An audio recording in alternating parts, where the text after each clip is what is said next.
Welcome to Raging Bullets, a DC Comics fan podcast, episode 815. We look at Vertigo. From the sleepy suburbs of Cleveland, Ohio, there are assembled the world's two greatest podcast hosts, created from the cosmic legends of the universe. Sean Whalen. Welcome to Raging Bullets, a DC Comics fan podcast. I'm a big fan of variant colors. My love for Batman is that stuff. Let's talk some comics. And Jim Segulin. How's it going, eh? You know me and Superman. I'm really loving what we're doing. Raging Bullets is a spoiler podcast. Their mission, to discuss DC Comics in books, movies, and television several times a month in 1 to 3 hour episodes. And to serve all mankind. Outstanding. Welcome to Raging Bullets. I'm Sean Whalen, Dr. Norwich, and I'm joined as always by my co-host, Jim, the spectacular sensei of the Whatnot Segulin. How's it going, eh? Jim, on this episode, we're going to be looking at Vertigo books, Bleeding Hearts, #1, End of Life, #1, and The Peril of the Brutal Dark, and Erza Cain Mystery, #1, as we take a look at the brand new Vertigo releases. We are sponsored, as always, by DCB Service and InStockTrades.com. Mr. Segulin, what's going on over at DCBService.com? We have Summer of Supergirl Special One-Shot, 38% off, only $371. We have Supergirl Survive, issue 1 of 6, 48% off, only $259. And we have Swamp Thing, Dark Genesis Omnibus Hardcover, 48% off, only $78. Thank you, DCBS. Is that the one with the two box? Books. Yeah, it's 2 boxes. I already ordered that. Sized. We're talking, does it cover, what does it cover? Yes. You know, the list, it collects Swamp Thing 1 to 25. It has the Saga of Swamp Thing 1 to 15. Saga of Swamp Thing Annual. Brave and the Bold 122, 176. DC Comics Presents #8. Challengers of the Unknown 81 to 87. And stories from Phantom Stranger 14. House of Secrets 92 and 140. And the unpublished Patchwork Man tale from the lost version of House of Secrets in issue number 141. We are talking, yes, it has everything with Swamp Thing. Over at In Stock Trades, I have a DC's Finest volume that I cannot recommend more highly. It's DC's Finest Batman, A Death in the Family trade paperback. So why this particular volume? It collects Batman 423 to 429, Batman Annual #12, Detective Comics 590 to 595, and Detective Comics Annual #1. Plus, and I think this is important, the miniseries Batman the Cult 1 through 4, illustrated by Bernie Wrightson's in here as well. And the reason why I think it's important, my voting for this way back in the day was driven heavily by Batman the Cult. I think packaging these together makes so much sense. This is a $39.99 trade paperback, 640 pages, 48% off, only $20.79. I want to thank DCB Service and InStockTrades.com for supporting our show. Mr. Segulin, what kind of a podcast are we?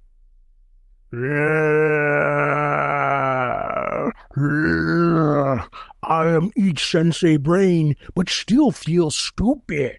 Raging Bullets is a spoiler podcast.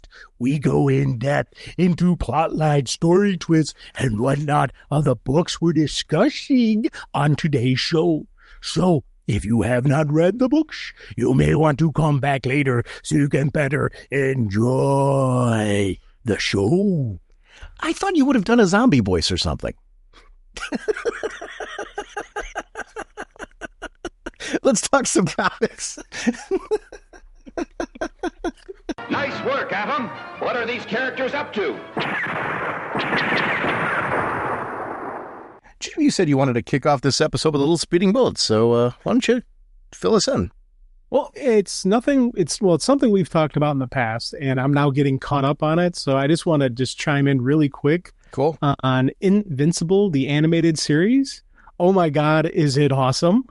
I know you dig it, and I know you've talked briefly about it in the past. And I just wanted to chime in and just let people know that this is a series that I highly, highly recommend you guys, watch.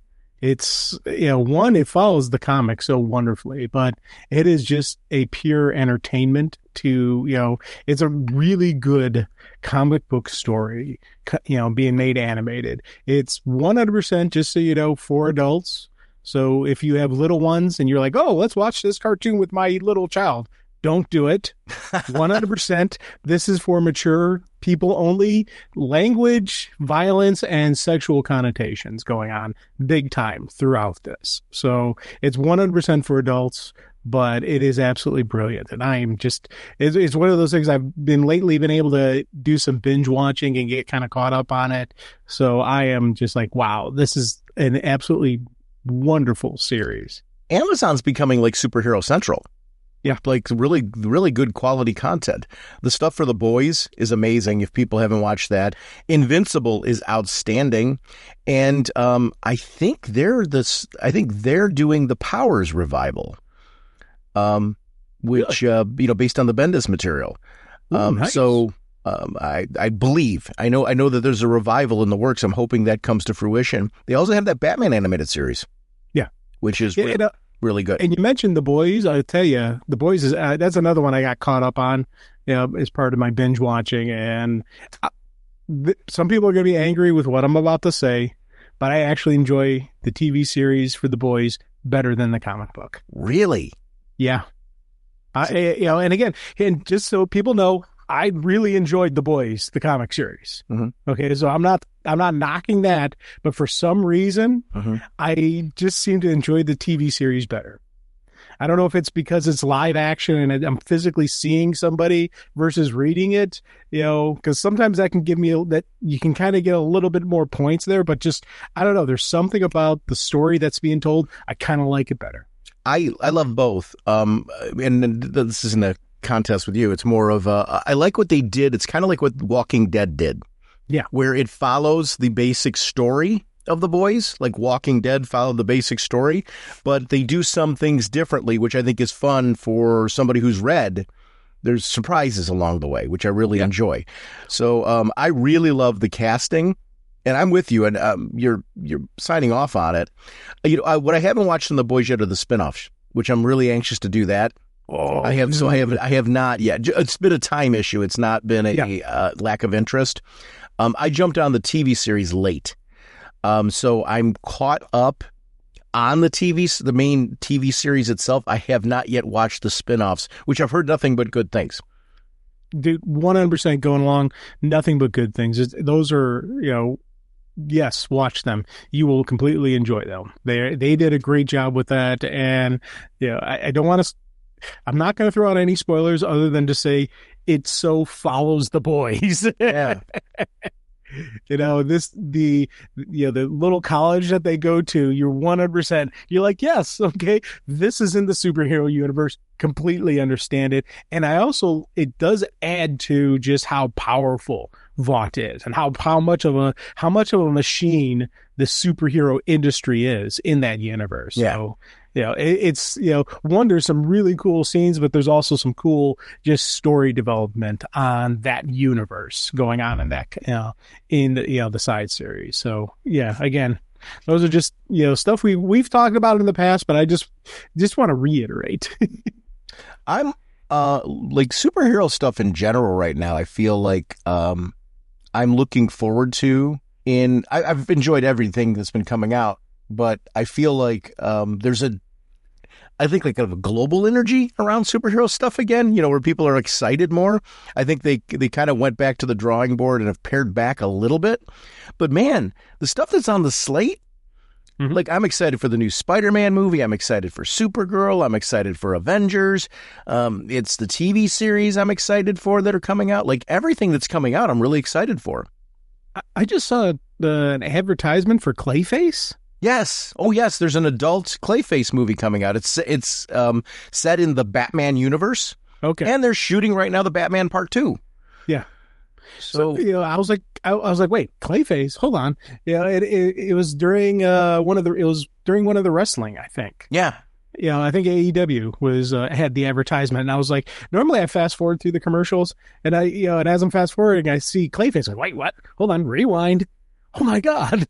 Well, depending on where you watch it, they don't let you, which has become a thing now. You can't fast forward through the commercials. Like I have that, like when I watch Raw, Yeah. Like you can't fast forward through the commercials. And sometimes I'll watch AEW I have Hulu with live TV and I do my DVRing there, but sometimes AEW goes over. Yeah. So then the end gets cut off. So when you're on HBO, which I don't mind watching on HBO, but you're stuck on the commercials. They do not let you fast forward through them. I still watch on TBS and TNT for AEW. I record it and I just, because I still have cable. Do you get like the end of it cut off? No. Ever? Okay. No, they keep running through. It's, Okay. Well, the funny thing you got to watch is I don't stop recording at the scheduled time. Okay. I actually go like 2 hours after the recording time. See, Hulu doesn't let me do that. Yeah, see. I'm still using my regular cable box, so I can still do that. So smart. Yeah, no, it's I've seen more commercials for good stuff that I want to see. I'm excited. All right, let's talk about some Vertigo. This resurgence of Vertigo. It's kind of like DC's got a lot of initiatives going on that I'm just really excited for right now. There's just some really good energy. I'm excited for comics in general right now. I like when companies have like things going on that excite me. So the first one I want to talk about is The Perils of the Brutal Dark, an Ezra Cain mystery.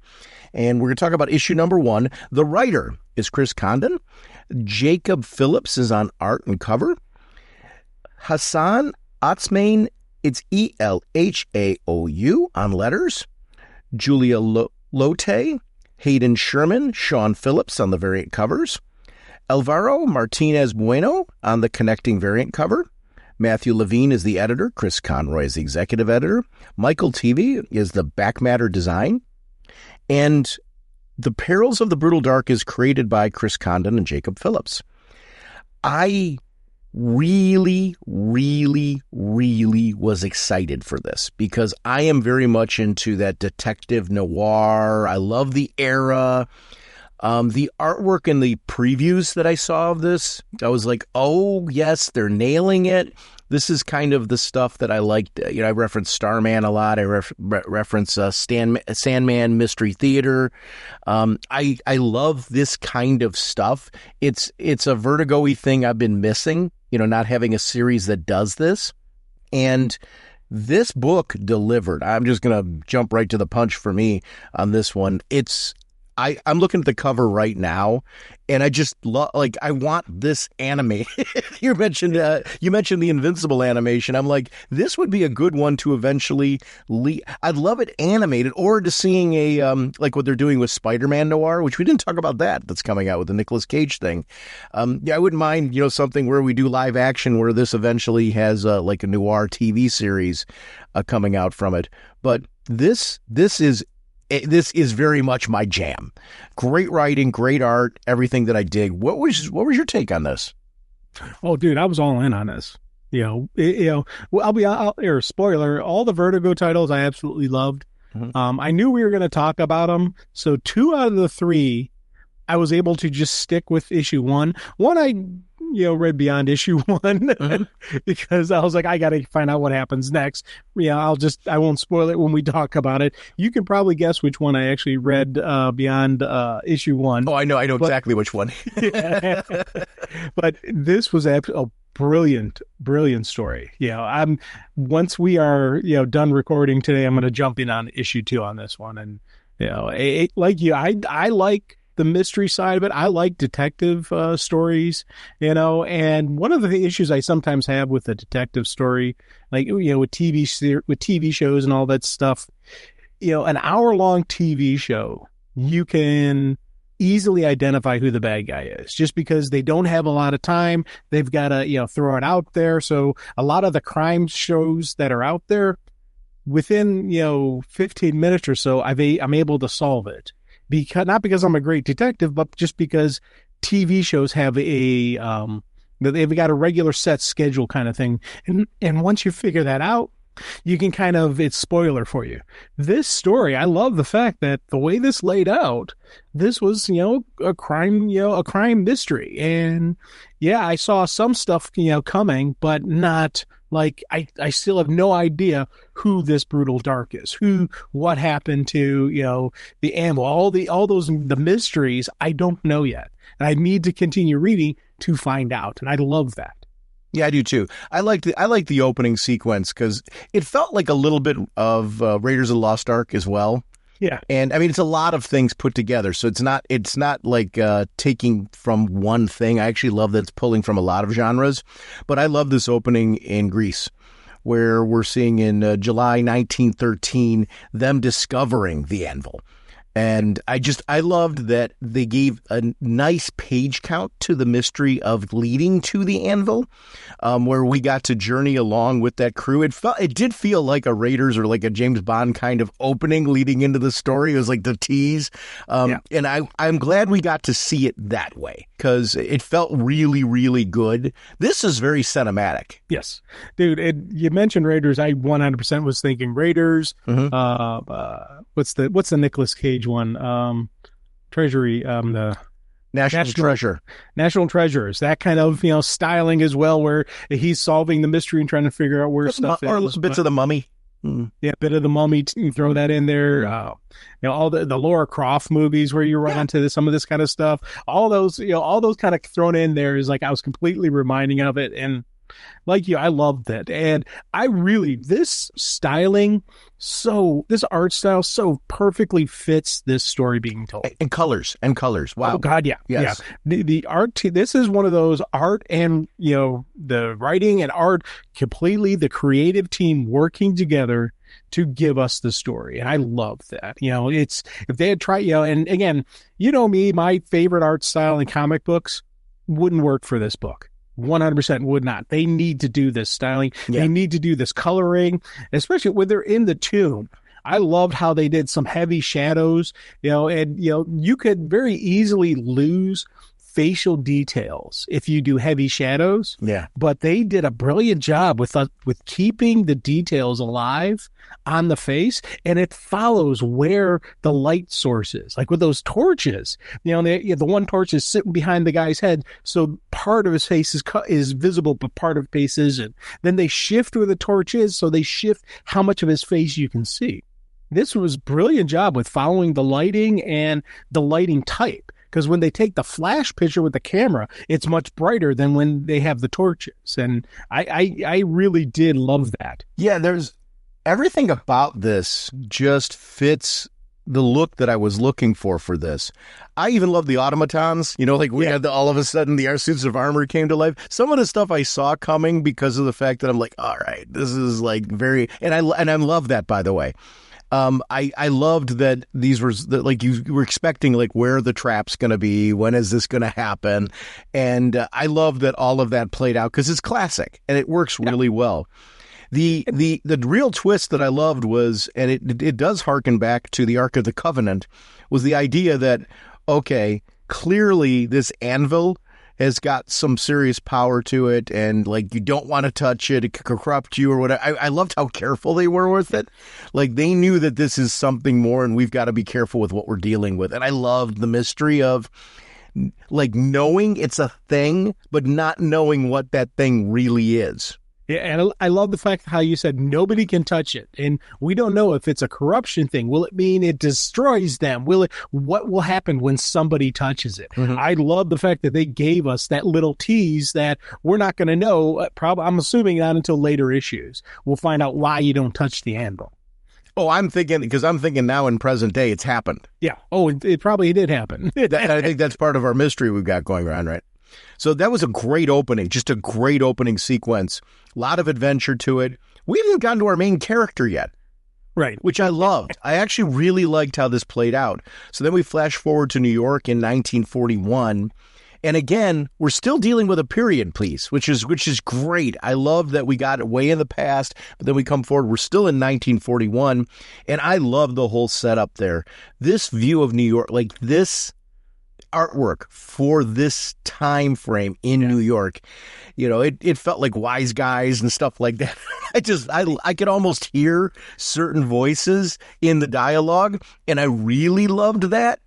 Yeah. Well, 1941 New York. That's a period piece. I love that. You know, it's there is a definite, you know, as much as I've made fun of New York City on this podcast multiple times just because the Yankees, I hate them. But because of, you know, but you can't deny that New York City is a character. You know, it's like Gotham. You know, it does have its vibe. And when you're in the different periods, so you got 1941, you've got New York City. And the one thing I did love, you know, and I don't know if you caught this, but for me, the fact that Ezra Cain, who just came, we find out later he was at the war. He's got a German Luger on him. You know, and again, that is something kind of neat because a lot of the people who were over there, they brought back Lugers as, you know, trophies from, you know, trophies and souvenirs from the war. Sure. You know, that is something. And to be honest, I don't know if they're going to go heavy into this, but there are certain Lugers that, like, you know, Nazi officers carried.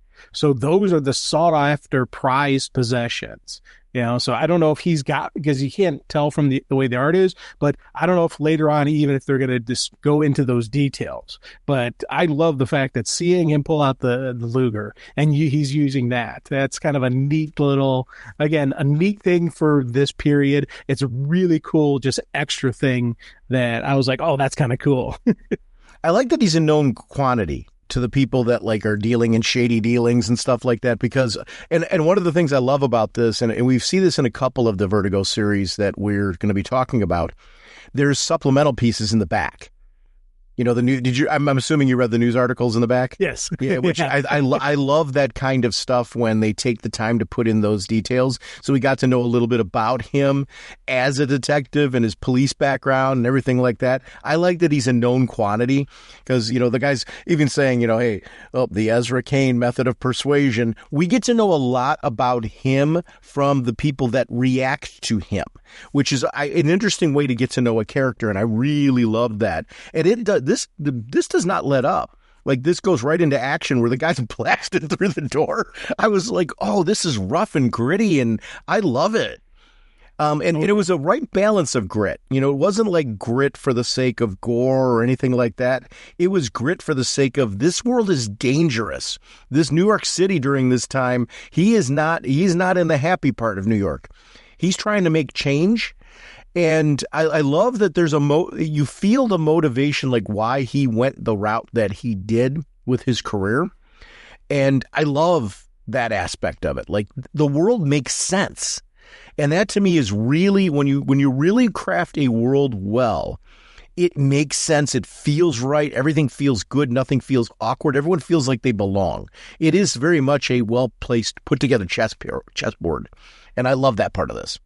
Oh, God, yeah. And again, action fight sequence, they did it brilliantly. Yes. You know, heavy, you know, you open up his buddy gets cut down by the Thompson, you know, and then it's, you know, it's a fight on the run, scrambling, and even the swing down from the balcony, you know, and you just, the thud, and just, you know, just that physical motion captured here. Because it was, you're right, it was awkward, and it was, you know, he's doing it because he's got to go catch the guy, but he's not. Here's what I don't want to see. I don't want to see him flipping around like he's Nightwing or Batman or something like that. He's not that guy.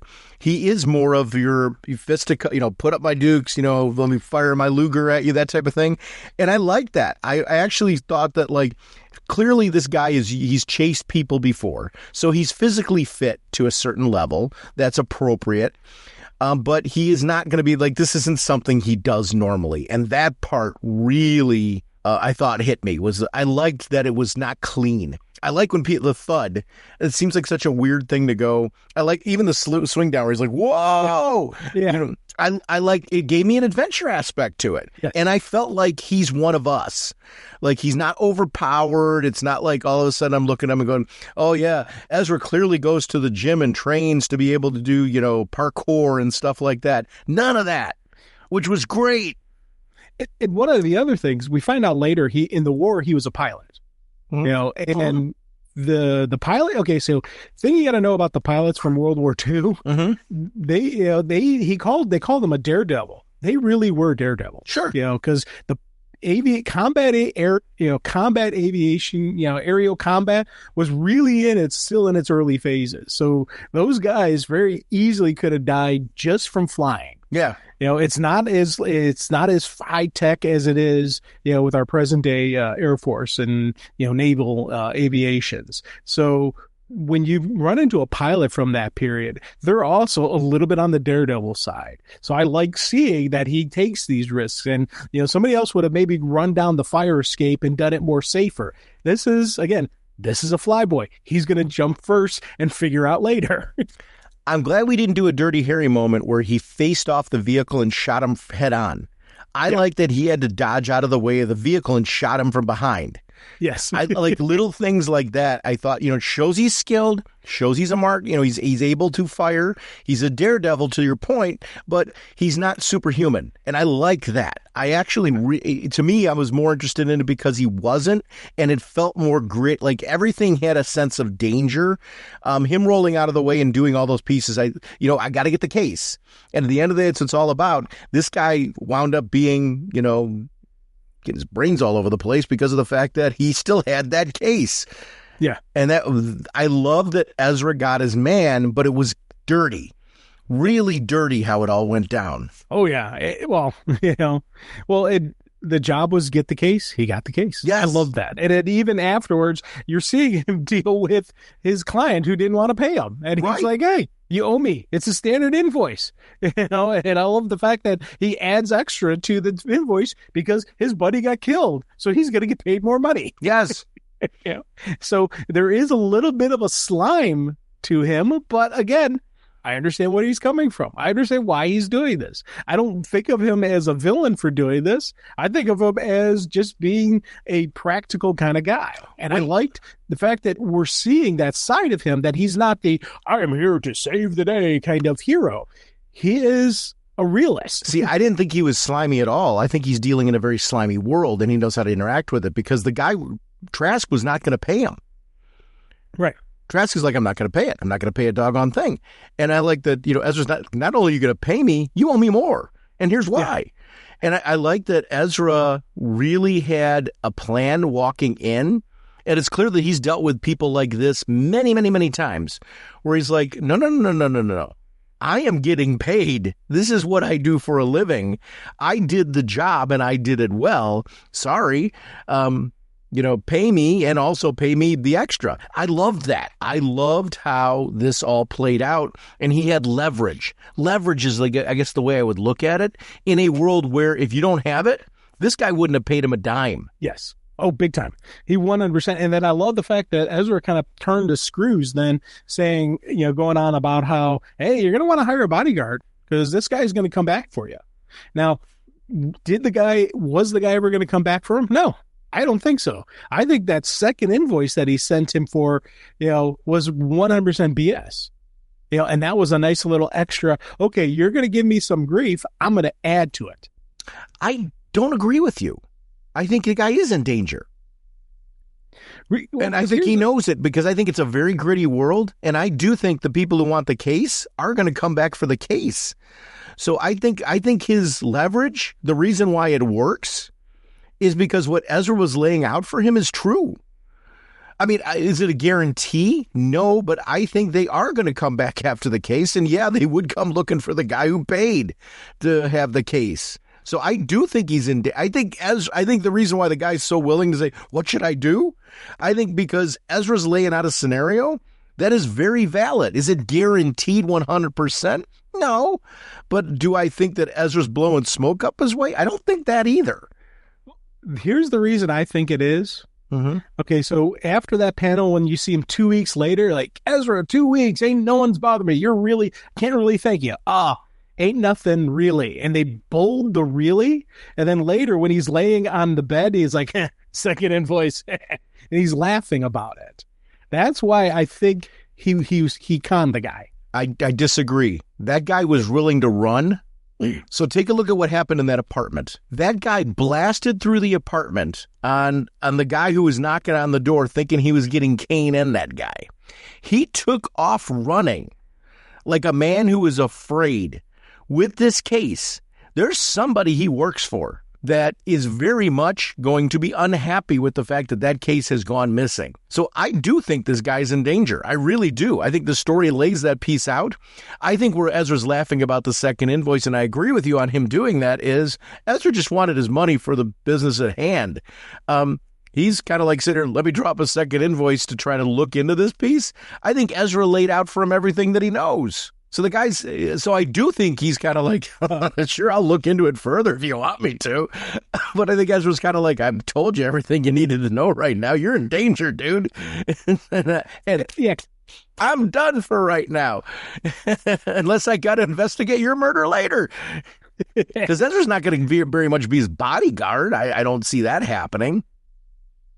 But we'll see where all this goes. I'll be honest with you, yeah, I'm cool with either way. Yeah. To be honest, that's how I read it.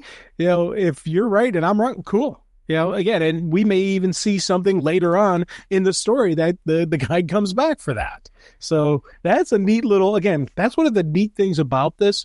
There are so many side stories that can happen out of this, And I don't know that we're gonna see the conclusion of that. We may never, unless it somehow intersects with the main story here. We probably won't. Yeah. But seeing in the back where Ezra is kind of unwinding and talking about the museum and all of those pieces, like how did you get my number? And not wanting to do business at home. I like the idea that, like, listen, I need to separate work from home, and I don't want people coming to my doorstep here. That line that he's drawing in with how gritty and dangerous this world is makes perfect sense. Listen, you want to see me? Come and see me at the office. What do you do with my home number? Why are you bothering me here? I could see that being something that he very much needs to protect, that sanctuary, because not uncommon that his I'm guessing his investigative office, if it has not been blasted at once, it likely could be. And he'd rather have his home office get his office get blasted than his home. Yeah. So I like that as well. I like the fact that he added that little bit in there. And again, he does like the mysteries. He does investigate stuff. And we later learn, that he's not just he's just not a gumshoe. He's educated. He's an educated man. Yeah. Most of the pilots were educated, some form of education. They didn't just, take anybody, but there were a couple guys who had no college but could fly a plane, and they're like, hey, rock and roll. But I love the fact that we do learn later that he does have education. It further adds to, it adds to the intelligence of Ezra. And I like that. And it was something they built slowly up, and that's something that this story did a brilliant job of letting us know who he is as it goes along. Like when he runs into his buddy, what's his name? I'm drawing a blank. Mac. And I love when, he runs into his buddy and there's that friendly back and forth, but there's a favor coming. And I love the fact that when the favor comes, Ezra's like, but he helps the guy out because the favor's not for Mac, it's for his neighbor who doesn't have money. Yeah. It's like, hey, can you do me a solid? Help this lady out. And I love the fact that even though, he's dealing with the scum, he's still a good guy. I think I know where you and I have a discrepancy here. When you're saying, Stevie ain't nothing really in bold. Yeah. Are you linking that to the page beforehand? Yes. It's not. That's a shop owner that he helped out previously. Those two aren't linked together. Oh, okay. He's a good guy. There was a guy who was muscling in on him, and he's like, 2 weeks, Ezra, 2 weeks, and Scavone ain't bothered me none. Can't thank you enough, really. And he's saying, Stevie ain't nothing really. He helped this guy out. This guy was being muscled on. Scavone is not one of the guys that we've seen previously. Okay. I was thinking that was connected. I'm recognizing where the difference was when you were saying ain't nothing really. I'm like, what is he talking about? And I'm like, sitting there, I'm like, oh, no, that sequence right there was an example of the fact that Ezra's helping out in the community. He helps out the neighborhood. So clearly somebody was like probably muscling him saying, hey, give me some money from the register, things like that. Yeah. That's how I took that whole sequence, and like he just did him a solid. Scavone, I look back because Scavone wasn't any of the characters we've seen previously, so I think it's just a neighborhood guy who's muscling in or causing problems, and Ezra had a talk of some sort. That's where I think we see that scene differently because I think you were connecting that to it, and it's not. Okay. No. Yes, I 100% was connecting to that. So thank you. Mac and the whole sequence with Mac. I love sequences like this where, they were both cops together. Clearly they have a relationship. I love that they gives him back the, hey, listen, you left because clearly the crime scene's been investigated because there was a killing there. I love that the guy recognized this is Ezra's hat. Let me grab it and get it back to him. And this is all hush hush, right? Like we're not going to say Ezra was there because he probably shouldn't.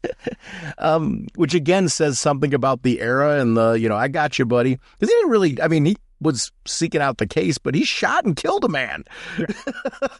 Well, and because when he's talking to the one guy, he's saying how he had to talk to the police. Yeah, he had to keep things hushed up. He had to make sure he never brought up his name, never brought up the case. Yes, so Ezra was doing a tap dance while he was there. Because again, he was protecting his client, but also protecting exactly why I was there. Because if he would have said, hey, I was going after this case, then that would have dramatically changed. Well, what's in the case? What's there? What do we got here? But no, he just keeps it out of it. And then the cops kind of let things go back in this, this era of time. There may have been some money exchanging hands, to look the other way. That 100% did occur in the 40s.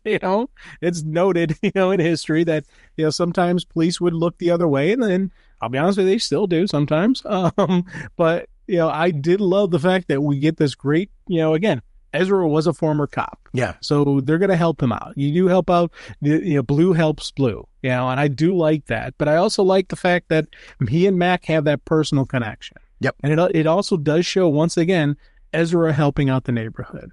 A poor lady who cannot afford his services, and the cops ain't going to look for him because, again, it's no one of wealth or of, there's no one of substance. So the police at this time period really wouldn't, throw out a heavy presence to find missing persons, so, went to Ezra. And I love the fact that, Ezra 100% said, yeah, I'm in on this. I'll do this. I love that part because the part with the immigrant, Rachel Meyer. I love that it looks like initially, like, okay, where's this going? Is it just him trying to help out? I love this is all interconnected. Yes. Like reading it through again and going, oh, this is so cool. That it's her husband that winds up being the one. I'm guessing he touched the anvil. That's what I'm guessing. Maybe. But that's, by the way, I want to be very clear. I'm guessing that he touched the anvil. I don't know. Completely wrong, but I'm wrapping my head around like what may have happened to him. But I do love the relationship with Mac. I love that Mac is saying, hey, your digs aren't far from Wallow's, hanging out later. Why don't you pop by? People love to see you, that type of thing. I like that relationship between them. It's you and I, like as we shared many times, we have the same friendship group. This is our friend. This is what we do. Right? Yeah. Haven't seen people in a while. It's this. Come by. Let's have chat. Let's get caught up and that type of thing. This felt very real. The writing was real and authentic. I love the favor piece and everything. Worked so well. Geeked out at the museum. Yes. Because I knew this is starting to converge with what was happening in the beginning once we got to the museum. I'm like, okay, how does the anvil tie into all of this? So we're finally getting to that point where this is starting to give us a little bit of the history. And it's also giving us a history that Ezra has a background in this. Yes. So besides being a daredevil and all that, Ezra actually has a background in archaeology. And I love that piece where one of the professors was impressed by him. This gives him an in, but also shows why this would be a case of intrigue for him. Like this is very much in his world. I love that. I love learning something more about him. I'm glad we didn't get his bio right from the get-go. Like, let's learn about him along the way through his interactions with people. And I thought that was very well crafted in this. Yes. Well, and again, I love the fact that we get this, the gumshoe idea of him. Mm-hmm. And then they started revealing, no, he's educated. He's an educated person. He's a former cop. He's you initially think, okay, he's going to be this big burly guy fighter, because we see the combat. And no, you start seeing the good side of him. Hey, he's a good guy helping out the neighborhood. Okay, cool. Then you're seeing, yes, this guy's educated. I love the fact that, again, it wasn't just a straightforward about the money of the job. It's his connection to the one professor that he really liked. And it's the mystery of it ties into, his personal, the stuff he enjoys as well. So his thing into the archaeology, anthropology, all that kind of study that he enjoys doing. It ties all that into it, and it starts pulling in why he would take this case. I really did enjoy that. Did you ever see the Maltese Falcon with Humphrey Bogart? Oh, it's been so many years. But yes, once, I think. I've seen it multiple. I love the movie. I've seen it multiple times. This has elements of that too. Yeah. Just atmosphere, mood, tone. Like, boy, if you could shoot this as a movie and like set it there. It's got a little bit of Dead Men Don't Wear Plaid too, without the humor aspect to it. Yeah. I know. But I love, because obviously I took a lot of the classic noir movies and kind of threw them into this as well. But I love this, how it's bringing him up to speed on the anvil and what happened there. And the fact that we have the anvil vanished, but so did one of the employees. Right. And I was not connected. I don't know, first read through, I was not connecting yet the woman's missing husband. I did not until the end when we saw her. I'm like, oh my gosh, this is her, and obviously it's connected there. It was not on my radar until we eventually got to her, but I loved that aspect of it. Oh, big time. I'm with you on that one. It was one of those things where I'm like, oh, okay, and I didn't know how I was thinking they were going to do a double page spread, him on one story, working another story, and then you get to the end, you're like, oh, of course. The missing person who is the guard is her husband. I'm like, that's perfect. That's absolutely brilliant. And again, like you, I don't know if he touched the anvil or if he got taken by the people who took it because he was a witness or whatnot. So, and the fact that I love that we have this continuing mystery going on. This book ended brilliantly in that it gave us the initial mystery, but then said, oh no, there's more to it. Let's add another layer to it, And I thought that was kind of a neat thing there. Yeah. Yeah, that part, it all worked for me really, really well. I did like that we eventually got to see his office, and that was where we get to meet her and see that the husband didn't come in. I just love seeing the crime, because his office looked exactly like I expected it to look, which was really great. This is called The Peril of the Brutal Dark and Erza Cain Mystery. I'm guessing that like this, when this arc is finished, this will wrap up. It'll be like a mini series. I'm hoping that we've got more cases. Like I really like this. Yeah. And I would like this to be an ongoing of some. I don't know if this is planned to be an ongoing or a mini series, but I'm hoping we get more of this, because I love this one issue in. I love this world. I want more of this. This is exactly what I've been hoping for with the Vertigo relaunch, was more of like different series that are doing different things that aren't in the superhero genre. Because I'm reading a ton and loving a ton of the superhero genre. I like when they start playing around with things like this. And this is great. Yeah. Our next book we're going to talk about is End of Life #1. The creative team is Kyle Starks as the writer, Steve Pugh on arts, Chris O'Halloran on the colors, Becca Carey, letters and additional design, Gerald Perrell on the cover, Seba Fiumara, Rafa Sandoval, and Ulysses Areola, Dave Johnson on variant covers, Alvaro Martinez Bueno on the connecting variant cover, Matthew Levine is the editor, Chris Conroy is the executive editor, End of Life created by Kyle Starks and Steve Pugh. And I had no clue what this was going to be. I just was excited for the Vertigo relaunch, so picked this up as a part of it. Really enjoyed this. Yes. You know who the main character reminds me of Jack from Jack of Fables? Yes, 100%. And I mean, and I don't mean it was a cookie cutter of that, but he's that kind of character where it's the right element of I like him and want to smack him upside the head at the same time. You got to like him. I mean, there's got to be a certain likability to him, but he is that friend that you apologize for to everybody. Yeah. But you like him because somewhere in there, you know, there's a good dude. Yeah. But he's just had bad things happen to him that make him how he is. But he was immediately interesting, but he is Jack from Jack of Fables, right? Yes, 100%. I completely see that. And he's one of those characters that, I cheer when he gets away and when he does cool stuff, but I secretly wish that someone who's going to kill him succeeds. Yes. Yes. Like when bad things happen to him, I want to see them. Yeah, I want to see those people kill him. Yeah. Well, I don't want him dead. I don't want him dead. I don't want him dead. I disagree with you there. I don't want him dead. But when I want to be, I told you so. He is that guy where like you hang out with him and want to be like, you're waiting for the moment. Listen, I told you so. Don't you? Yeah. Stop doing that. I told you.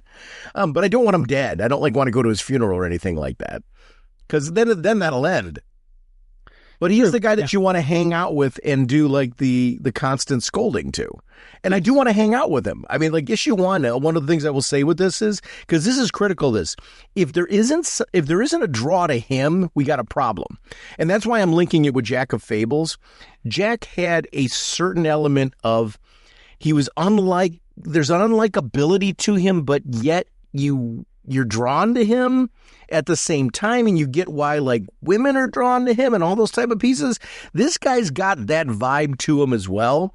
Like it is a car crash you don't want to look away from. Right. It's the best way I can put it, is like he is a walking car crash. No, I agree. And and again, this was a great story. I enjoyed this. When we are done, when we're done with the podcast, I'm going to continue on issues 2 and 3 that I think are out right now. Yeah. This another story that really got me hooked in. And as you said, he's the friend that you apologize for. Mm-hmm. And I love the fact that they start right at, jump with him. What's going on? Page 1 is him saying, and you don't even know what this menagerie is. He's like, but there's something going on here. You don't know he's a contracted killer, part of this group yet on page 1, but what you do in page 2. But here's the thing. Having seen so many stories like this, mm-hmm. I 100% knew exactly what was going on. I'm like, okay, he's talking a menagerie kill team outside my apartment complex. He's on the phone. She's like, I'm your handler. I'm like, okay, this guy's part of a professional assassin group. Yeah. Without even, but they do on page 2 or 3, they lay it out. And they do explain all this stuff. But I love the fact that, reading this, I knew what was going on page 1. And then you flip the page 2 and you just see a bloodbath of him just massively killing people.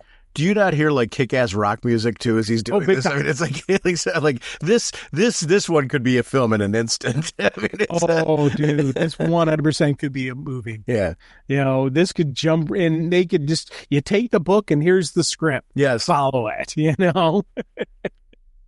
But now, something else I did like about this, and again, he's Jack, and again, even though he's not Jack, but I get, I agree completely with the analogy. I love the fact that his buddies, the three murder brothers,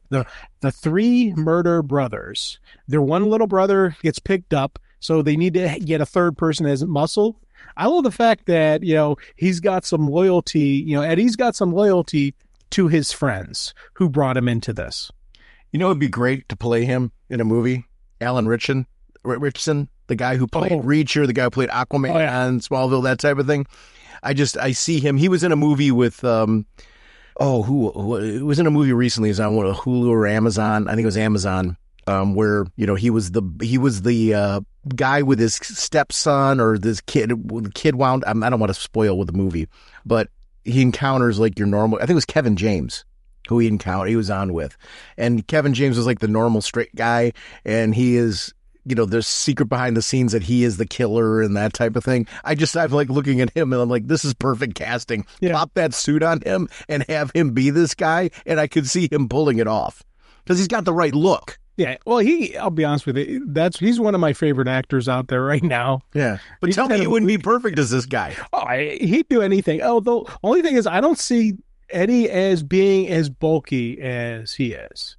Yeah, but he could pull it off. Well, he could 100% pull it off. Yeah. So, but again, I don't see him as, the big and bulky. This character's not, Eddie's not big and bulky like Alan is. So. Yeah. But he can pull it off. Yeah. Now, here's a movie for you, and I'm throwing it out to everybody: War Machine. Mm-hmm. That's a good movie with him in it. Again, showing him as a true badass. I love that this guy is like, he's very good at what he does, but he's also adult at certain points in time. And I love that, like, as he's looking around the room, the signs are there. That, like, wait a minute, think. Wait, who are we robbing here? Yeah. And he starts to realize, oh, this is bad news. We're actually robbing the people that trained me. I have taken an oath and I have just broken it. And this is a big, big deal. Well, he's not only robbing the people that train him, he's robbing one of the upper echelons of that organization. Yes. And one of the things I love, just like you, when going through this, you see the Poe, the Raven reference, and he's like, I don't know what you're talking about. Again, now this is where Elvis lives. yeah, nevermore. No. Mm-hmm. But I love that when he finally does click. His first initial reaction is an F-bomb, Mm-hmm. and he, drops his, the cigarette, he goes from being cocky to being, we are in trouble. But I also like the flashback sequence. Wait, not from cocky to we are in trouble, cocky to I'm killing the guys that brought me here. Yeah. but not his two friends. Right. That was the thing I loved. He goes, hey, which one's your brother? Oh, that one. Bam, bam. Drops the other two. Lets his two friends live, which, again, but going back to that flashback sequence, when he realizes who it is, HR is like, oh, just a couple of HR notes to go over, with you. Then the sequence is 2 hours later. Yes. So it was 2 hours worth of paperwork on this is what you don't do. This is what you do. I love the fact that, and those little nuances of now, given who Eddie is, the personality we've seen, I can 100% guarantee he did not read a single thing. Right. He did not listen to a single thing they said. He just initialed and signed wherever he needed to do. So he had no idea on the magnitude of what he was signing. Yes. But he did realize, I just stole from the menagerie. We are in trouble. And here's the thing I love is, even though they leave all the stuff behind, which I'm assuming they did, they're still dead men because they robbed him. They killed his bodyguards. That was a massive disrespect to the Raven. And I love the fact that, now I want to know what happens to Eddie's friends because he let them live, but they're in on the job. So they're dead men as well. But right now, the menagerie's primary focus is Eddie because he stole from upper echelon. He stole from the menagerie. You don't break the code. And I love that. Right. It reminded me of John Wick, when he killed the guy inside the Continental. So your ex-communicana. Your ex-communicana. I'm like, yeah, there we go. Everybody's after Wick. Everybody's after Eddie now. I love that. And I love the connections you're making to all these action movies because I feel like it takes great elements of that as well. And Schwarzenegger films, Stallone films, Van Damme, all of that kind of stuff in there. John Wick series is a great series of movies. Yeah. And I love that this had elements of all of those things kind of put together. It had a little Total Recall in it as well. Yeah. But when he throws the phone, and she's basically just saying, listen, I can't tell, like, I'm glad I don't know where you are. I can't tell them where you are, but I'm telling them everything I know, just a heads up.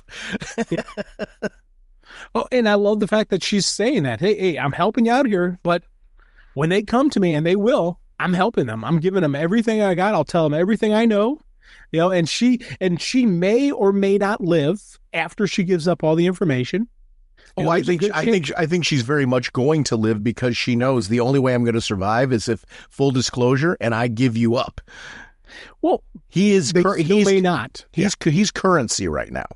Right. So the thing that's on her side is the fact that she did not do this. He did this. Right. And she was completely unaware. So the truth will set her free. I really do feel the truth's going to, I feel like she knows, listen, the only way I'm out of this one, dude, if I try to protect you, I'm dead.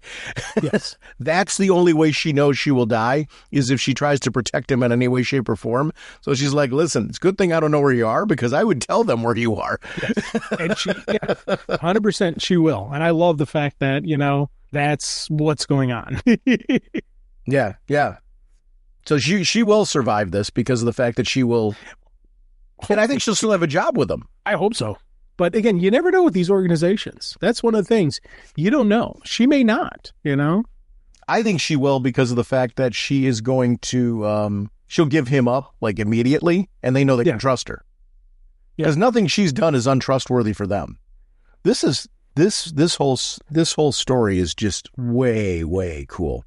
Oh yeah. I love that she's saying, don't try to go get one of your stashes or go bags. Just get out of town. And I'm assuming, she's like, assume everything is compromised. So he didn't, because when I see him on the plane, it doesn't look like he took anything with him, right? Well, or did he grab? So here's the part where I got a question. He's got a bag with him. Did he grab that, or was that her telling him not to grab that and he didn't? See, he does have that bag. Wait, you're actually correct. When bag. He gets off the bus, he does have the bag still. You're right. So he did grab a go bag. And even the sequence when he's talking to her on the phone outside his apartment, you can see he's got the bag. You're right. So he has a bag on him, but he's got other stash houses throughout the city. But here's the thing. She probably knows all the locations of those stash houses. Yeah. So that's something she's going to 100% give up. Say, here are all his stash house locations. Here's all his stuff. You're on his apartment, but there's these other spots as well. So she's going to give up all that stuff. Now, I love the fact that, again, buy a bus ticket. Bus is the best way to not be identified.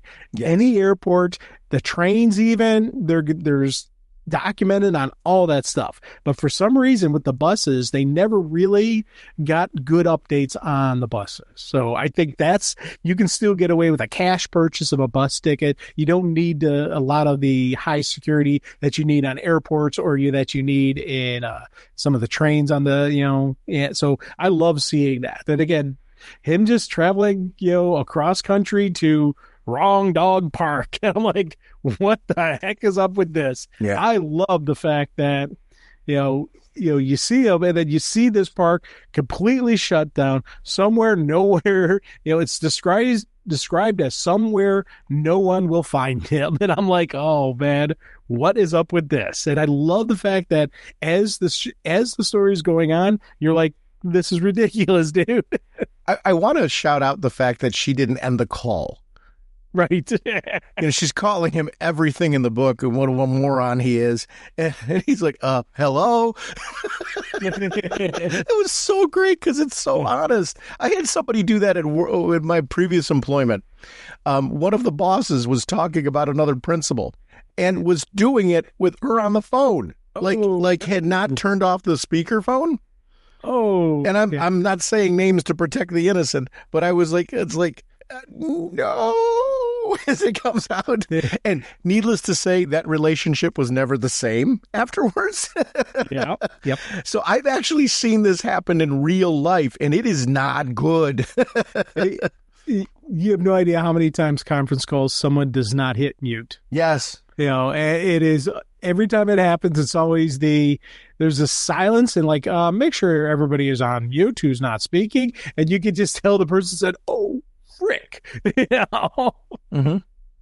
The coolest thing about this when we get to Wrong Dog Park, I love that it is basically Disney gone wrong. Yeah. Like Richard Smiley was somebody who was like very high, like people loved this so much.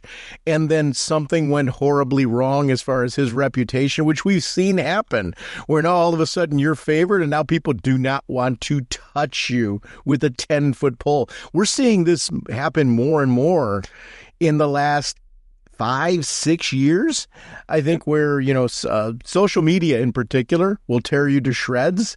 And I loved that this hits home at such reality. So the site's closed, graffiti all over the place.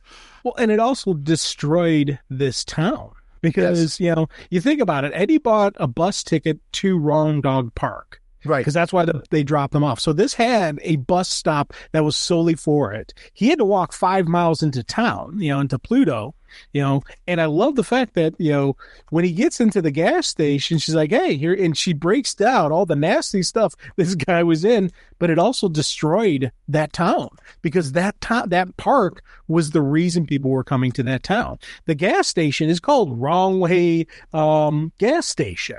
So it's based off of the Wrong Dog, so I love the fact that, you see all of this all this stuff happen to this town because that park got shut down, because that guy got canceled, because of white supremacy, Nazi propaganda, grooming fans, drugs, and all sorts of nasty stuff. So on top of all that, there was even more nasty stuff happening. I loved seeing that, and you see just the outcome, the aftermath of it.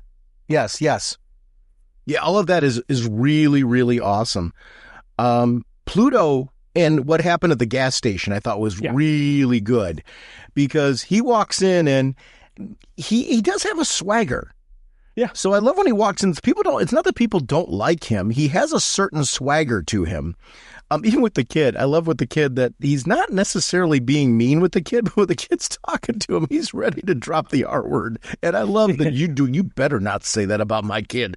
I love that she's all over him. It was so natural because I do think like he's socially ignorant. Yes, big time. Well, the fact that he didn't know about this massive, because I'm assuming this, the controversy behind the Smiley guy was public knowledge all over the news. Oh, yeah. The fact that he didn't know anything about it, says how clueless he is on interacting with people, interacting with society. He's good at killing people. He's good at that. And right. He lives in his own world. He thinks about himself. He is, again, keep going back to Jack. He is Jack. He does not watch or read any form of news.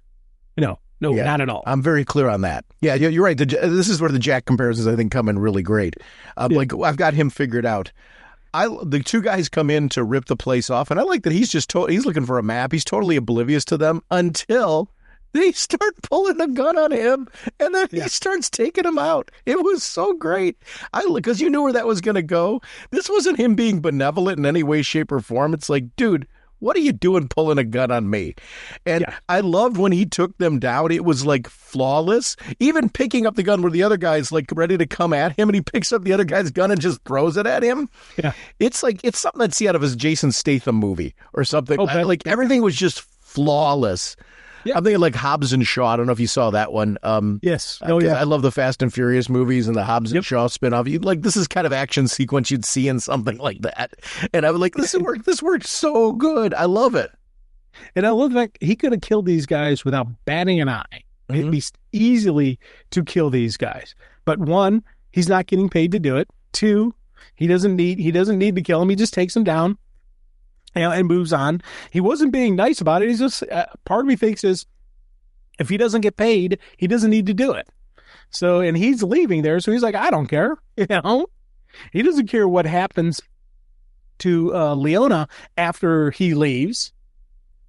But eventually that's going to play out. There's going to be the confrontation between him and their boss.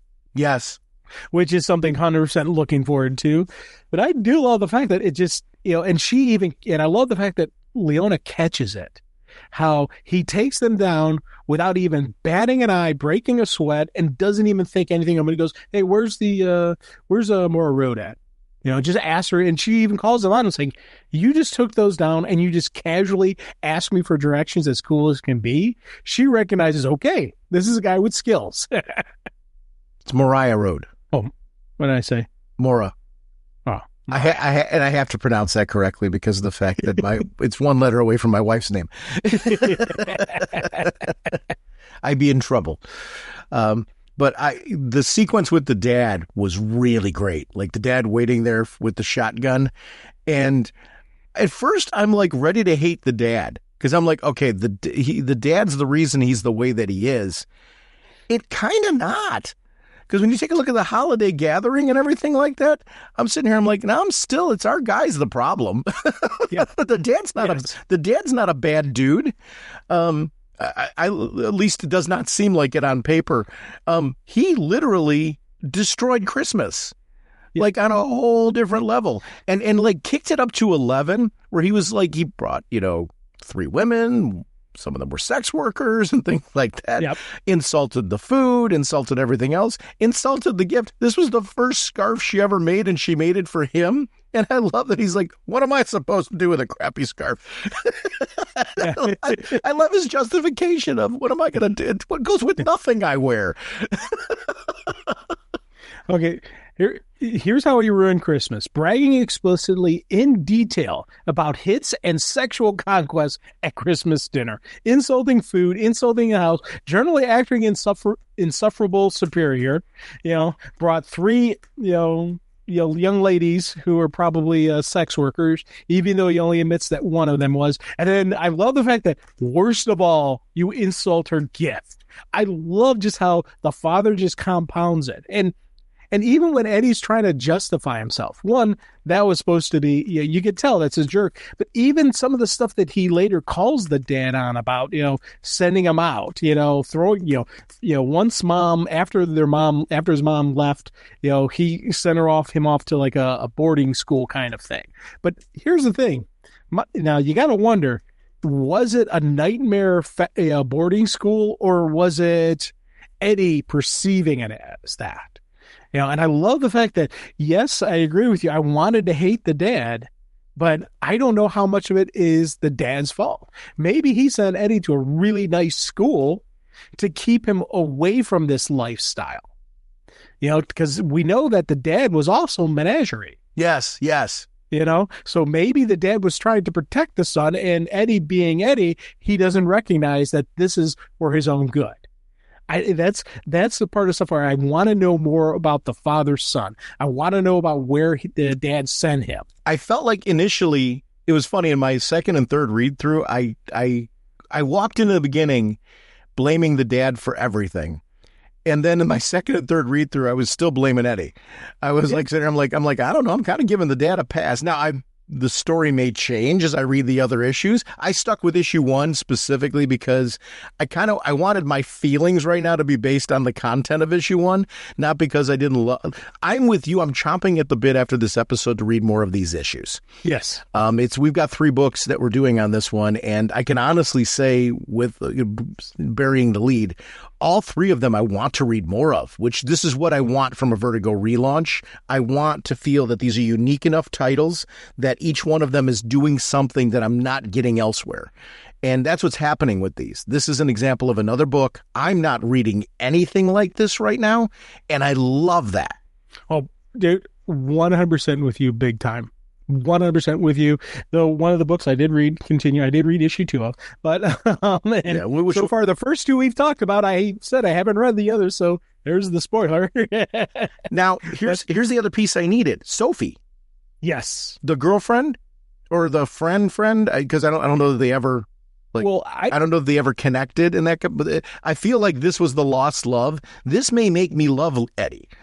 And this was something I needed in this issue. It's an important one. I loved, first of all, the artwork in the flashback, and I loved how they had the lighter shading like it was a dream, memory sequence and that type of thing. I thought that was real. The hate, the filtering, I guess, that they put over that, I thought was very, very clever. And I really loved that setup and the fact that we do get her in this issue, just for a brief moment. Obviously giving more sympathy to his father because of the hospice care. He doesn't know what that is. But I loved this. This sequence was critical for me because we need some things to make Eddie likable. This is one of them. Yeah. And I love the bit where in the flashback sequence, when he's, ranting about having to go off to some stupid private school, he's like, I can't make friends. No one ever cares about me. And I love the fact that she's like, I care about you. Yes. And he's like, I just don't know how you could. He's like, and she's like, sometimes I don't know how either, but I still do. Love is complicated. She always loved him. He never reciprocated because he's an idiot. Is that true though? I get the feeling he loves her. I get the feeling I have a feeling he loves her right now. But I don't think he knows. I think there's a difference between he didn't reciprocate and he does not know how to reciprocate. I think he does. Internally, I think he loves her. If he ever figures out, how to express emotions and feel emotions, he probably would reciprocate and tell her he loves her. Because she's probably the only person who cares about him. I think the emotion's there, though. I don't get the impression that he doesn't love her. I think he does. I just don't. I think he's just severely broken. Yeah, as a human being, she's gonna have a lot of work with this dude. That way, here's why I know he loves her. The end of that sequence. Look at the way he's staring at that picture. That is not. If you don't care, if you don't love, you're not looking at that picture that way. True. So he clearly has feelings there for her. That he stays on that picture way too long for there not to be something there. I like the fact that the menagerie, when they're back to the menagerie and they got, those are all the masks are on. I like that the one girl's a diabetic and he ate all of her snacks. Yeah. And he's like, well, this is because you didn't bring enough for everybody else. And it's like, I'm a diabetic. They were there in case I need my sugar. And to this day, Eddie doesn't know that. I loved that whole sequence. And these are two people that are like, I wouldn't hesitate to shoot that dude in a million years. Everybody hates Eddie. They all want to kill him. Yes. And I love the fact that they're all wearing their masks, and his mask was the horse. Right. We saw that in the transition, but when he went into that job, he wasn't wearing the horse. No. I don't think he likes wearing it because I don't think he wants to cover up his face. No. Because he wants people to see him. He also doesn't want the hair and everything like that. This dude's all like, I got my look. It wouldn't go with his outfit. Right. I 100% think that. The dad coming in. Now, do you think the dad would have shot him? I don't know. I'm torn. I am 100% torn on this because the dad knows the menagerie is after him. And the dad knows what the menagerie is about. And even the dad said, you idiot, why did you come here? They're going to look here because I'm your dad. They're going to look here. And I do like Eddie's logic behind it where he says, this is the last place anybody would ever look for me because I hate you and you hate me. But they are going to send an agent there. They'll hey, it's a far, they'll be like, hey, it's a wild shot, it's a long shot, but send somebody over to the dad's house. So dad, 100%, I don't know. Part of me thinks no, part of me thinks yes. Wait, not even just the menagerie. Now you got Richard Smiley and his crew coming after him. Yeah. This reminds me of Preacher too. Yeah. I don't know how much of Preacher you read. But I read all of Preacher, and it was stuff like this, where along the way they were encountering people and causing more of this. Richard Smiley is like, I want to kill his wife. We're going to kill his children. We're going to kill everyone he knows. So, Richard's like, and Richard keeps going. He's like, I'm going to burn the ground. I'm going to burn the house down. I'm going to salt the earth so nothing else grows there. It's, one of those. I love everything about this because there's multiple fronts. And this cast of characters, like I needed this Richard Smiley bit at the end. And I love that next issue's title is What's Wrong, Dog? Yeah. This book is having all kinds of fun. I love it. You're bringing up Preacher. 100% agree with you. There's also Preacher feels because one of the things I loved about Preacher was when he was going up against people who had no shot at taking him down, and he just destroys them all. Same thing here. This Richard Smiley's got a lot of people, but we've already seen him take down two guys without even trying. When he starts killing them, and I'm 100% betting they're going to be a slaughter fest. Oh, 1,000%. Oh, I so want to see that happen because he will take them down without even batting an eye, because these do not seem like the most well-trained individuals. Yes, yes. Yeah, I all of that is awesome. I love that Richard Smiley is still like, he's dressed up the same as he was, in his Walt Disney style outfit. Yeah. But like, he's completely a twisted evil man. Yes. With his because of the fact that he's amassed money in his empire, he's using them for nefarious purposes now. And I love everything about this. The Pluto Gazette was a great, because we get to see some of the Richard Smiley cartoons. Yes. These extras and this attention to world building is something that's really important to me. I referenced it about the last book. I'm referencing it about this book. World building is really important to me. This gives me all the feels growing up as a kid, being able to have those pages where there's little ads and things like that in comics. This gave me every bit of those feels. I loved everything about this. I enjoyed this one like in my second and third read through even more than my first, because I think I got to digest this a little bit more, and it reads like an action movie. Yeah. And action movies are really good action movies are the things you can watch over and over again, like comfort food. This is, and I'm not insulting in any way, shape, or form. It's just the opposite. I need comfort food. I need this kind of stuff. This is a fun world to hang out with. And I think the Preacher link to me is a lot more accurate in the sense that I want to hang out with the characters here.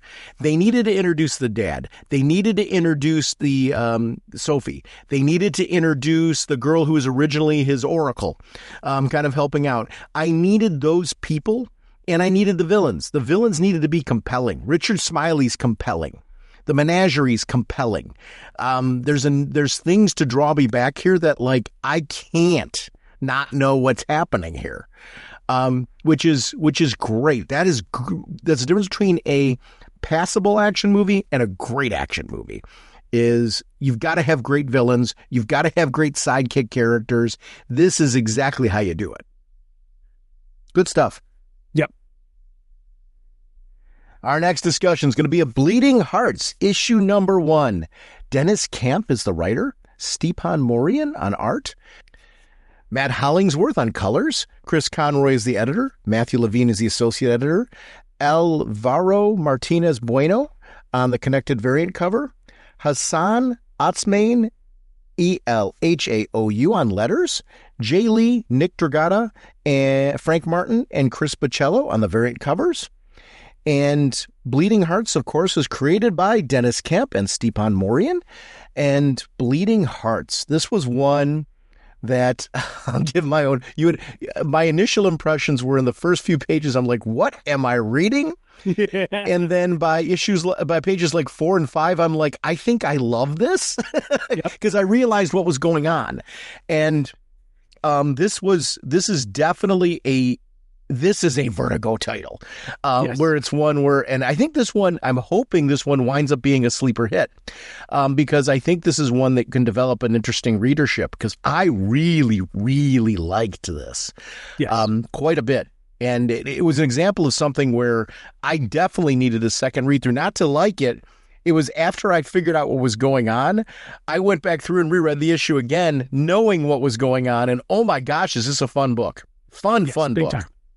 Big time. I love, again, the opening cover, you see the zombies on the cover, you see the woman and her child, you see my buddy Shroom there. Yes. Yeah. So right from the jump, you're like, okay, this is going to be something interesting.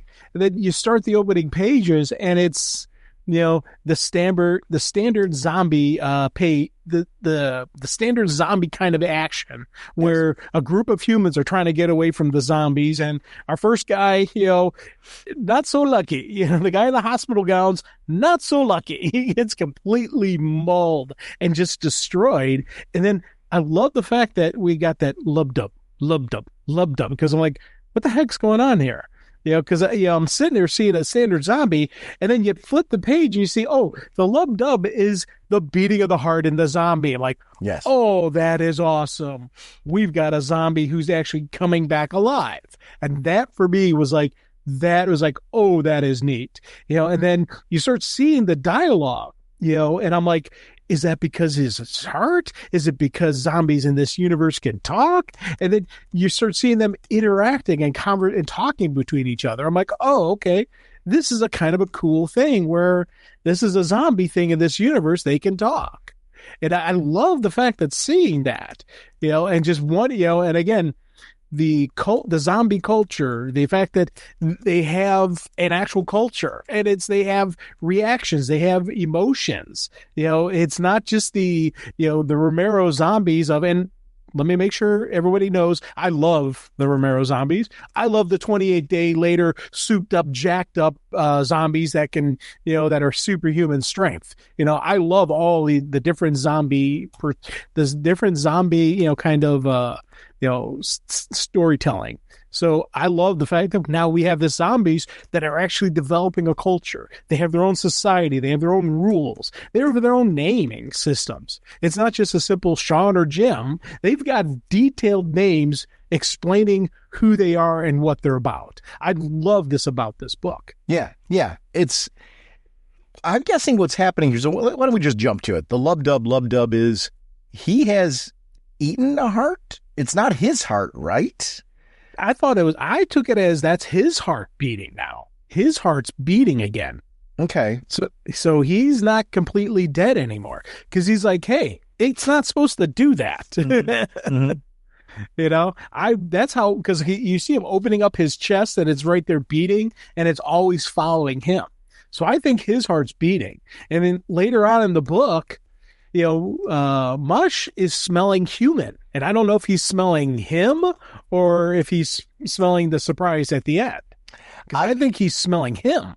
Yeah. Because I think his heart, and I tried. Well, and he did say, he referenced at one point in time that he doesn't want to eat him. Right. Well, that was because Poke had his sense of humor where he's talking about acting like a human and stuff like that. Yeah. And that was I think that was triggering that. I don't think Shroom, Mush. I keep calling him Shroom, but it's Mush because it's mushroom. But Mush, hasn't completely figured out what's going on. Right. But he's starting to sense it. Yes. And I actually really love everything about their relationship and how this works. The friendship is like rock solid, like fun. I love that they gave each other their arms. Yeah. As a sign of friendship, it was, you've got your arm. I'm sorry, we swapped arms. And It's really, when you take a look at the front cover, it's really apparent that he's got Mush's arm and I like seeing the arm difference. The subtle visuals on this were great. Oh, God, yeah. And one of the, the inner dialogue, when they're talking about the heart, how it's not just, this isn't just mindless eating.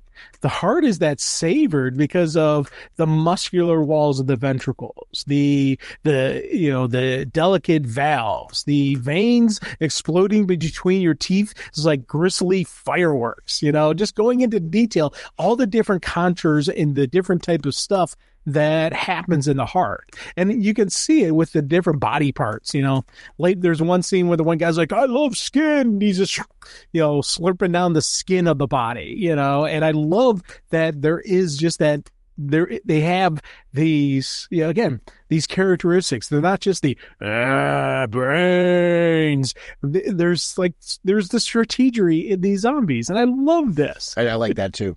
The zombies having a mindset to them. I like the pack mentality too. Oh yeah. Where it's, and that's when I figured out what was going on in all of this, that's when I really started to enjoy it. Because I started to understand the pack mentality and the way that they were operating. And it actually made Poke seem a lot more like a fish out of water.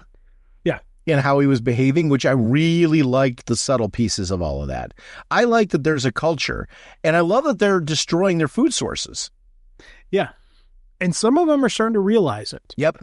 Some of them are starting to say, hey, we're not going to eventually have food here, if we're not careful. And, and again, it shows the intelligence. And that's something that I'm trying to remember. There's a zombie movie, and I'm drawing a blank on the name, where the zombies started coming back alive. And the main character, his heart started beating, and he actually started having blood flow through his veins again. And they learned that was that the one who was like almost a romantic comedy where it was a romantic comedy. Yeah. That was really good. That was a great, because again, it was a funny comedy, romantic comedy between a human and a zombie, but it also did have some neat stuff in there, in that it's the culture of the zombies, and those zombies, it was all inner dialogue. Until he's actually able to start speaking, and say they like certain levels of zombies can come back, others can't. So the zombies and the humans work together to destroy the ones who couldn't come back, and that for me was just a really neat idea. And, this one has that same kind of concept where we have these zombies have thoughts, and they're starting to have, again, the naming conventions of these zombies is absolutely brilliant. Mouse pokes golf ball out of head hole, and mushrooms grow up all over like little forests, because he's got a bunch of mushrooms growing on him. It's some really cool names that they're giving themselves. I love how they played this out, where it's, again, they're having this culture, they're having these dialogues, and these, again, the thoughts of the fact that they are taking out all their food. Yes. This was a really cool vampire movie, and I'm drawing a blank on the name of it, where they were having that same kind of problem, where people were turning into vampires and they were losing humans to feed off of, and they needed human blood. So some were doing these human factories where they're pumping out blood out of the humans, and others were trying to figure out ways that they could, raise them like cattle kind of stuff and get blood that way. And it was a really neat, vampire movie, and I can't think of it now. One of the things that I really enjoyed about this was the fact that they find out about a city that has hundreds of, living people that they could use as food. And they're giving up going there because their locomotion is so slow. By the time they get there, they know the food source will be all dried up. So they're choosing to stick around, with the mentality being there's a couple of them been sighted here. Better to have a couple than to get there and get none. I loved that the whole rationalization, the mentality of this. It's great being on the zombie side of this. Yes. I think that part's the neat little twist. Yeah, seeing it from their mindset, seeing what's going through them, how they're expressing stuff. And I love that. And again, there's some gory stuff in here. And normally you're sitting there rooting for the humans. The first guy goes down, very quickly. And then our next is the female who previously was running away. And she's bobbing and moving, shooting and killing. And the horde just keeps coming. And I love the fact that she doesn't get away. This story is not about the humans who survived. This story is about the humans who die. Yeah. And again, horrific just moments where, she's sitting there, she's shooting at them, and she gets at the top of that place she thinks maybe she can go to, and she realizes there's a zombie waiting for her. She puts the gun to her head, and click. Nope, you used up all your bullets. Yeah. You didn't count correctly. Guess what? Now they're going to tear you apart and eat you while you are alive, which is the thing they love the most. They love that, Yeah. To them, that's a delicacy to eat a human alive versus to eat one that's already dead. It's, again, I love that we're seeing this other side of the zombies, how they're like, yeah, we prefer this, and I love the comment where they're saying, earlier, is like, it's a misconception, even among the dead, that we hate life. It's just the opposite. We love life. We go searching for it everywhere, on top of mountains, under cities, manning military bases. We rip its steel beating out of its ruined chest. We scratch open its stomachs, and it spills out on the ground in the great growing islands. We love life so much. It's scary. And as this is all that dialogue's going on, you're seeing them rip apart this lady. And I love how they did that. Yeah. The piece too is Pokes realizing he has to cover for something. I like that finger that he's sucking on, just to try and sell the idea that everything's normal, because he's worried about being found out, because he knows he's odd. He knows something is wrong. And I would be worried too, as far as what are they going to do to me if they find out? Well, you know what they'll do? They'll eat his heart. If they realize his heart's beating and he's alive, and in alive, air quotes are on it, because I don't know what exactly he is yet, because he's still a zombie, because he swallows the finger without an issue, but he is different. His heart's beating now. Yeah. So they'll eat that heart if they realize he's alive. Yeah, I really enjoy seeing how this is going. I like that the lub for him is going on through the entire issue. Yeah. Like we're feeling him hear it constantly. And I think that's an important part, even when he's interacting, because nobody else is hearing it. No. The only one that's catching on is Mush. Mush is recognizing, you okay, Poke? And I like that Mush knows him well enough that Mush is picking up what's going on. Yeah. I like their supporting characters, how they keep asking. How they keep adding different people. Like the one lady who obviously died in a car crash because she's got the steering wheel around her neck. Yeah. We got the guy who's got the pipe shoved through his head. So that's how he died, legs without top part, but doesn't let that stop him. Yeah. And I like that everyone admires him because of the fact that he's still got that. Yeah. Also, I like the fact that he talks by different leg motions, and Poke admits, I've forgotten what half of those things mean. Now, it could be just the zombie brain doesn't recall details as well as the human brain does, or it could just be that he forgot. I don't know. I love the fact that he's got that little bit there that he doesn't remember. Now, the one that got me, that I was like, oh, that is absolutely brilliant, is the character whose name is finds whole family in basement and eats them himself over a course of a week. They gave him that name because that zombie found a whole family and didn't share with the group. And I love the punishment. The fact that whenever he gets near them, looks at them, they just look away and act like there's barking dogs. They completely ignore him. Yeah. Now, you'd think zombies, they're loners. They don't care. No, zombies are a pack. So they're completely ignoring this guy, not even acknowledging him. It's making that guy's life miserable. He'll never get food again. Anytime they're on a feeding of a human, he'll never be in on it. And everyone just ignores him, and they all do it, and the guy just walks away. I love that that's what they do to him.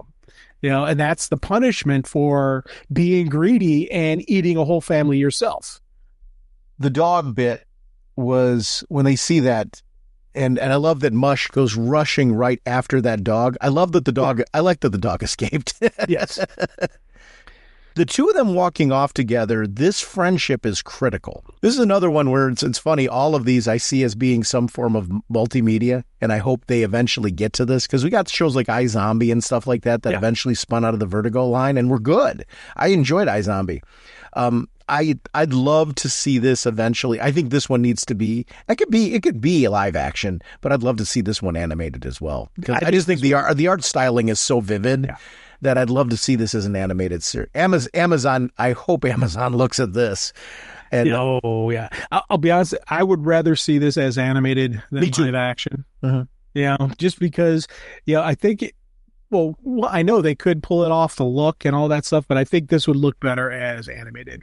I think the right actors, here's the piece where I could see it being live action. The right actors could bring the heart to this, because these two as friends, Poke and Mush, like right from the get-go, I really like them. Yeah. Which is pretty critical on this, especially when I figured out what was going on. I love that they saw suburbs and they're like, we love suburbs. Yeah. And them going into these homes and loving all the things that they were finding in there. Yeah.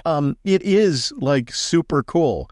And I love how Poke is still in this whole point where, he's recognizing he's different, in every conversation that he's having with Mush, where Mush kind of goes off in a tangent, and Mush is like making this into this dream. Is this a zombie hunter's axe and all of that? I'm Hateful Dan, who terrorizes poor innocent zombies just for exercising their nature. I'm Hateful Dan, who separates heads and I love that we ate them all. I think that was probably just to chop wood for fire. Yeah. And I love that he and Mush, there's a disconnect between the two of them, and Poke's eyes are wide because Poke's recognizing, I just separated myself from my friend in that moment. Yes. That was really, really well done. one of the things, again, I loved how throughout this, because they found 5 people. They saw 5 humans, and they're slowly bringing back the 5 that they found. And the next one they found, because again, the humans scattered and separated, to try to spread out to maybe you can survive a little better if you can divide up the zombies hunting you, but they found them again. And I do love the fact that these zombies are not, as I said, they're not the slow drudge, but they're not the jacked up, 28 days later. But they still move. They still can run. They can still fight. And once again, the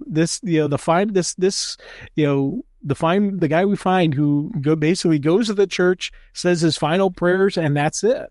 He's done.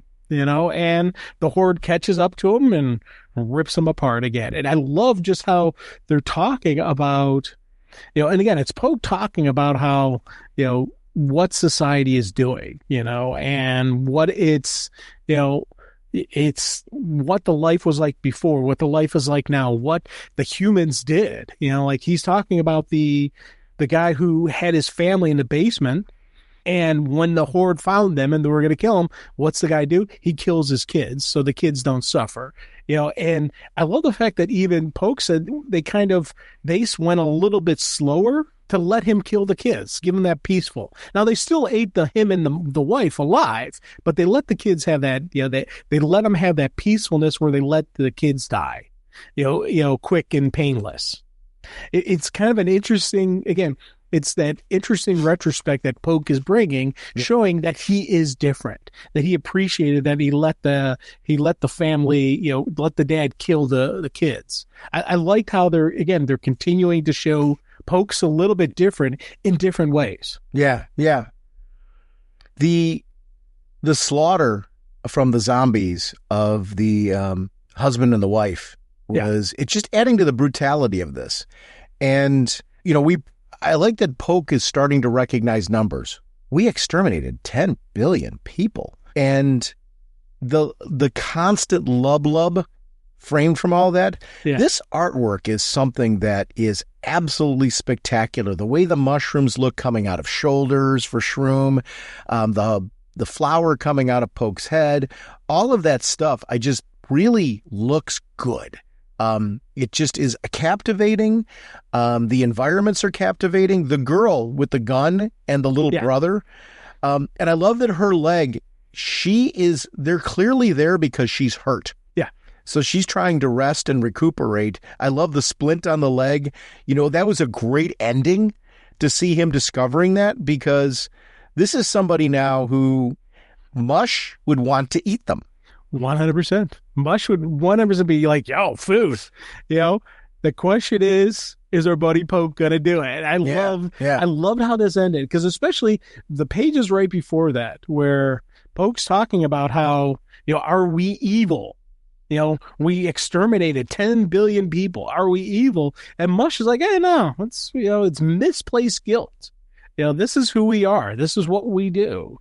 And even I love the fact that, Mush is like, it never even occurred to him to think about, are they evil? And as that conversation's going, that's when Poke opens the door.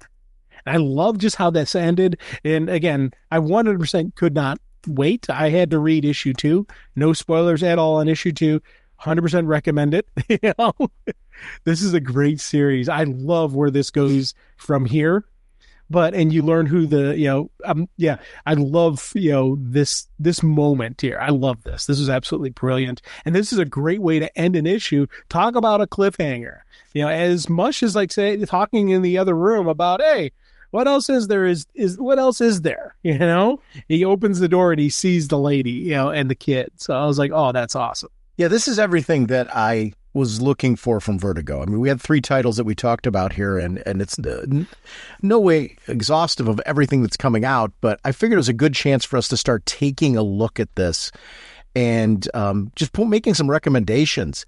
These are books that I love, and for people out there maybe who traditionally skew on the superhero side, I'm hoping out of this you might find 1 or 2 that you want to give a shot and really try them out. Everything we've talked about here is available on the DC app, so it's a great way to dip your toe in. And if you like it, I'd suggest supporting the work. Get the singles or purchase the collected editions or something to show your love. I'm wondering, it's going to be interesting to see, does Vertigo follow the same method it did before? Because it used to be with Vertigo, you could support Vertigo by getting the collected editions as well, because they tended to, and it was from 100 Bullets, the writer from 100 Bullets. Why am I drawing a blank on his name? Ezra, thank you. Yeah, Ezra said at one of the cons that Vertigo at the time targeted the trade market. I don't know what that looks like today because we're in a very different era right now.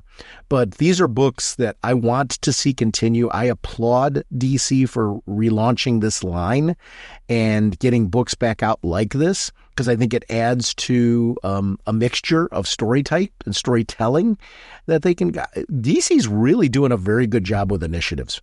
Really good job with initiatives. We are Crystal Men from Mercury. We have no quarrel with you.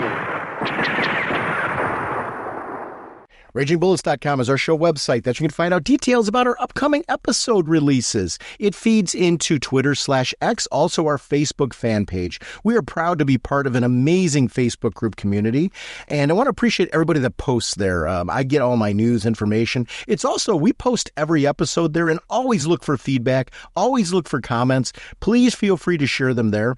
RagingBullets@gmail.com is our email address. You can send us audio comments, emails, anything that you would like to get on the show. If you'd like to participate, please consider sending us, because we love having the interactivity with all of you. We are sponsored, as always, by DCB Service and InStockTrades.com. Mr. Seguin, what's going on over at DCBService.com?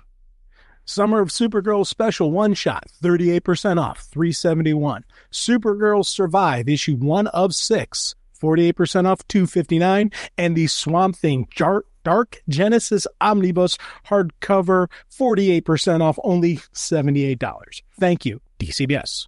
Over at In Stock Trades, DC Finest, Batman: A Death in the Family trade paperback, 640 pages. This collects not only the Death in the Family event, it also collects 2 annuals and Batman the Cult, which are absolutely a must-have. If you don't have this in your collection, this is the way to get it. $39.99 regularly, 48% off, only $20.79. The About Us section of our show website is where you can connect with us on personal social media and gaming platforms. I am the co-host of Is It Jaws, a film review podcast with Paul Spataro that we do bi-weekly with wonderful guests. If you like film reviews, we review them using a Jaws 1 through 4 scale. Please check us out. Really enjoy doing that podcast. And our next episode, Jim and I are going to be back.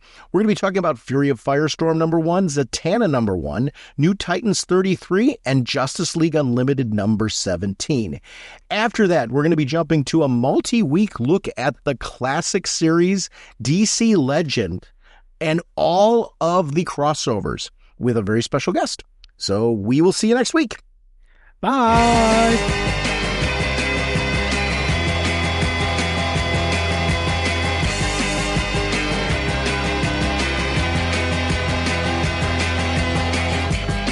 The microphone's all set to go.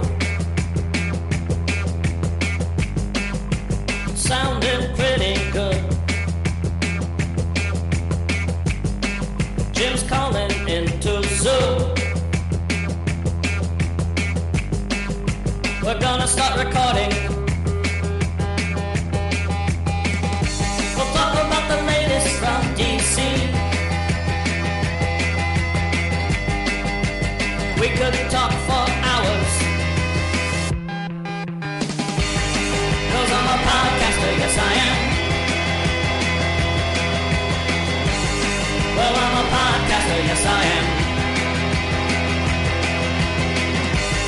'Cause I'm a podcaster, yes I am. I do a podcast with my best friend.